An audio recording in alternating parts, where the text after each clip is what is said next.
नोंदी आहे. मंगेशजी, त्यामुळे मग मात्र त्याच निर्णयानुसार जरी न्यायालयीन लढाई लढताना दिसलं जात असेल किंवा पुढच्या काळातल्या अनेक केसेस समोर येण्याची शक्यता आहे, त्या दृष्टीने गंगाधर काळकुटेजी, काय होतंय की याचिकाकर्ते या याचिकेमध्ये खरे पीडितच नाही आहे, तसंच या विषयावरती आधीच अन्य याचिका प्रलंबित आहे आणि त्यामुळे नवीन याचिका स्वीकारण्यासारखी नसल्याचं ज्यावेळेला कोर्ट म्हणतं त्यावेळेला निश्चितच एका बाजूला दिलासा मिळाल्याचं दिसतं. तुम्हाला दिलासा मिळालाय का?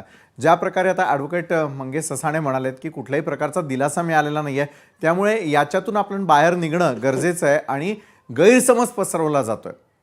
योग्य वाटतं आपल्याला गंगाधरजी? नाही, त्यांचं काही अंशी बरोबर आहे.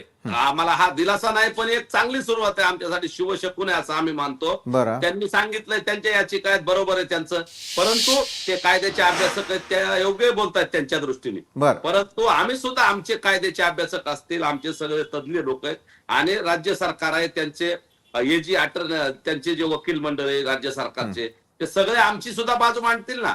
आणि राज्य सरकारनं हा जी.आर देताना तिथं येऊन राज्याचे जबाबदार असलेले 5 ते 6 मंत्री त्यांनी येऊन सांगितलंय, त्यांचे सचिव होते, सगळ्या सचिव मंडळांनी हे सगळ्यांनी अधिकाऱ्यांनी अतिशय जबाबदारीनं आणि एक विचारपूर्वक हा जी.आर काढलाय. त्याच्यामुळे मला वाटतं कोर्टातली लढाई सुद्धा आम्हीच जिंकू हा विश्वास आहे आम्हाला.